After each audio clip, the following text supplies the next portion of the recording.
Okay, now we will talk about the third Maxwell equation. अब third Maxwell equation क्या है? अभी तक आपने दो मैक्सवेल इक्वेशन लास्ट लेक्चर्स में देखी। थर्ड मैक्सवेल इक्वेशन जो है वो आपका basically it shows the relation between, ये इक्वेशन कुछ इस तरीके की आपको दिखाई देगी, minus del B over del T, और बी को अगर आप म्यू एस लिखते हैं तो mu del H over del T equation हो जाती है। इस इक्वेशन को अब हमें डिराइव करना है। तो इस इक्वेशन को डिराइव करने के लिए आपको दो तीन चीजों की जरूरत पड़ेगी जो मैं आपको बता रहा हूं। पहला आपको चाहिए Faraday's law of induction. Faraday law of induction से आप you will write the equation for the induced EMF. Then उसके बाद हम क्या करेंगे, वो इंड्यूस्ड ईएमएफ को वर्क डन के बराबर रखेंगे। Why we will put equals to work done? क्योंकि जब आपके सर्किट में, आपकी कॉइल में जब वर्क होगा तो that will be equals to E dot DL and that will equals to the induced EMF. EMF के बराबर क्यों होगा? क्योंकि ईएमएफ इज द रिजल्टेंट। जैसे work is equal to force into displacement, same thing with the electric field आप apply करें तो E dot DL के बराबर आपका इंड्यूस्ड ईएमएफ होगा। Then we will use the Stokes theorem, as simple as this. तो आइए देखते हैं इस इक्वेशन को। So we will start according to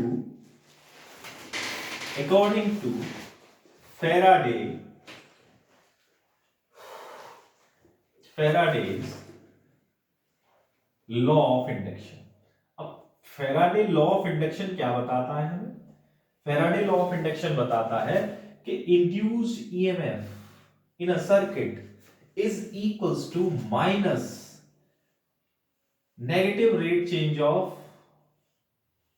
magnetic flux enclosed in the circuit. मतलब किसी भी सर्किट में जो ईएमएफ इंड्यूस्ड होता है वो किसके बराबर होता है? Negative rate change of magnetic flux enclosed in the circuit. Let's say equation number 1। आपने इसको इक्वेशन नंबर 1 दे दिया। अब टारगेट आप देख रहे होंगे, हमें del B del over del T तो हमारे इसमें कुछ आ रहा है, बट इधर हमें चेंज करना है और इधर ये फाइव बी की जगह हमें कुछ फॉर्म बनानी है।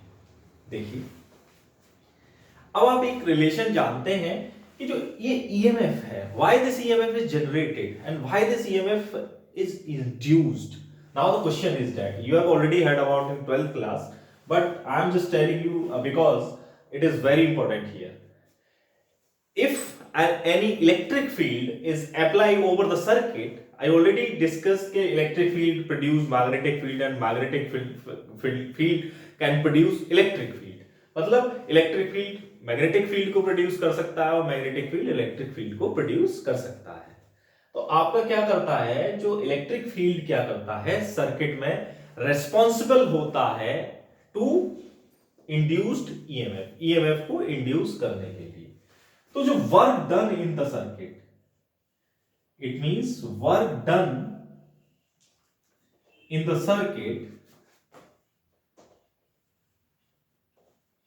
सर्किट क्या होगा? मैंने सिंपली इसको लाइन इंटीग्रल ई डॉट डीएल।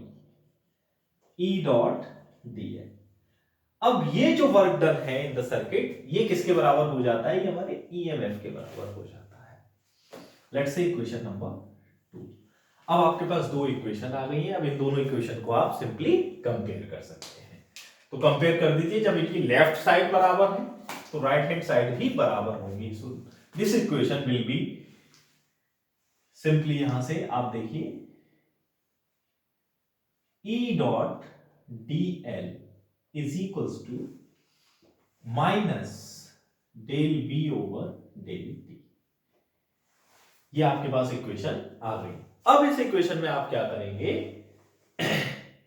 सिंपली आप value, sorry del five B, sorry is will be del five B, because यहां से ये फाइव बी है तो ये आपका फाइव बी आएगा। अब फाइव बी आप ऑलरेडी जानते हैं मैक्सवेल सेकंड इक्वेशन से, क्या होता है? Flux enclosed over a surface. तो I can write in the integral form. मैं इस फाइव बी को इंटीग्रल फॉर्म में लिख सकता हूं। क्यों हम ऐसा कर रहे हैं? क्योंकि हमें दोनों साइड से इंटीग्रल जो है हटाने हैं। एक साइड इंटीग्रल है, इधर इंटीग्रल नहीं है, तो हटाने में हमें दिक्कत होगी, इसीलिए हम पहले दोनों साइड इंटीग्रल बनाएंगे, फिर उन दोनों इंटीग्रल को सेम इंटीग्रल में कन्वर्ट करेंगे। वो हम किससे करेंगे? Bye using the Stokes theorem. तो पहले मैं इसको इंटीग्रल फॉर्म में लिख लेता हूं। 5b को कैसे लिखेंगे, देखिए, E dot D L is equals to minus, ये आपका डिफरेंशिएशन बाहर आ जाएगा, और ये एक सरफेस इंटीग्रल था B dot D X. Last lecture में मैंने बताया भी है कि phi B Gauss law of magnetostatic, ये इंटीग्रल फॉर्म उसकी होती है। Let's say equation number third, और ये आपकी क्या है, मैक्सवेल इक्वेशन की, थर्ड मैक्सवेल इक्वेशन की क्या है, इंटीग्रल फॉर्म है। ये आपको ध्यान रखना है, मैक्सवेल थर्ड इक्वेशन की आपकी इंटीग्रल फॉर्म है। बस अब मुझे क्या करना है, my target is that I will remove these two integrals. How I will remove, I will make this integral with the same line integral, surface integral, surface integral. तो ये किससे बनेगा, by using the Stokes theorem. तो according to Stokes theorem, Stokes theorem हमारी क्या कहती है, according to Stokes theorem, Stokes theorem हमारी कहती है कि line integral of any vector, अब वेक्टर यहां आपका क्या है, आप इसको चेंज करेंगे तो इसीलिए मैं इस वाले वेक्टर को कंसीडर करूंगा, E dot D L, line integral of any vector is equals to surface integral of the curl of that vector. ये आपका आपकी स्टोक्स थ्योरम कहती है। लेट्स से इक्वेशन नंबर 4, ये आपकी इक्वेशन नंबर 4 हो गई।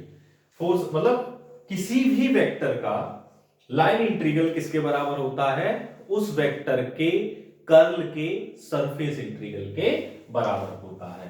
तो अब इक्वेशन थर्ड और इक्वेशन फोर्थ से आप देखिए कि इनकी लेफ्ट हैंड साइड बराबर है, तो क्या हो जाएगा, इनकी राइट हैंड साइड भी बराबर होंगी। So I can write from here surface integral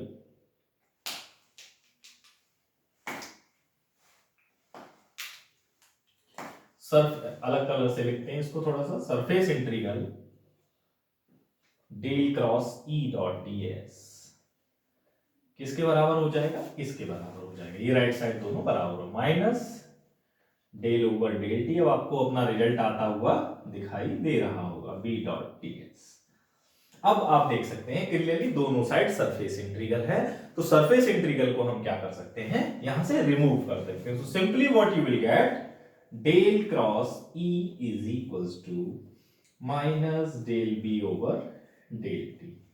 ये आपकी इक्वेशन आ गई Maxwell third equation conducting medium के लिए। अगर मैं इसमें फ्री स्पेस की कंडीशन लगाऊं तो आप देखिए, फ्री स्पेस के लिए मैं पहले ही बता चुका हूं आपका कि आपकी चार्ज जो है जीरो होगा, आपका रो जीरो होगा, सिग्मा जीरो होगा, जे जीरो होगा, लेकिन ऐसा कोई टर्म यहां नहीं है। So this equation will also be same for free space और conducting medium. So that's it about the third Maxwell equation. Thank you.